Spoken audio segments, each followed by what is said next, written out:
En matière socio-économique, la commune énuyère d'Anderlu innove au bénéfice de ses 11 000 habitants et cela se voit.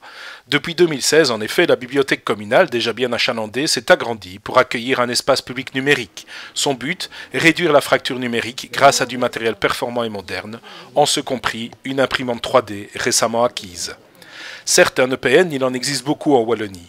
Mais ici, à Anderlu, le projet est inédit, car l'extension fut également l'occasion de créer un centre opérationnel de recherche d'emploi et de formation, un espace infométier, véritable arme massive contre la précarisation. Ainsi, la commune avait-elle déjà initié un partenariat avec la MIREC carolo-régienne pour organiser des permanences d'information tenues par un job coach dans les locaux de la bibliothèque. Mais aujourd'hui, c'est d'un véritable pôle emploi dont les habitants peuvent bénéficier.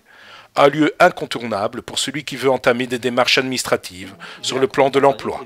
Un point relais local qui ne demande qu'à s'améliorer encore, comme nous l'explique Michael Guyot, échevin des nouvelles technologies.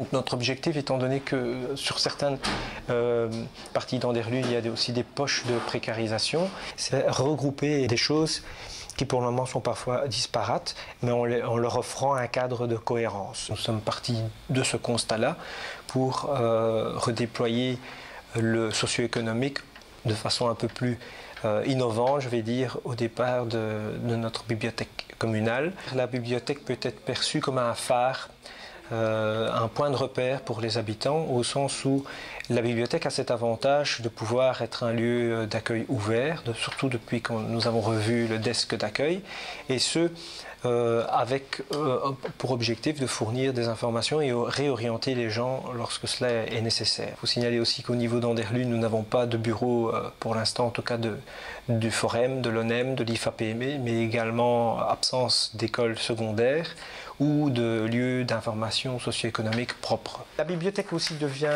un lieu pour les personnes qui n'ont pas la chance d'avoir un espace qui est suffisamment clair, calme, spacieux, de pouvoir profiter d'un espace qui va être profitable pour leur recherche de travail. Je pense que ce projet est hautement partenarial, mais en même temps, il est passionnant parce que ça permet de décloisonner une institution locale et de lui donner l'occasion de dialoguer avec plusieurs institutions qui sont soit publiques, soit privées, soit associatives.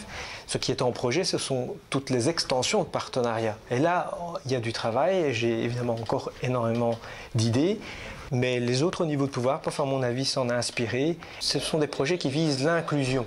C'est une manière de lutter contre toutes les sources qui visent à isoler, à exclure. C'est vraiment de recréer du lien.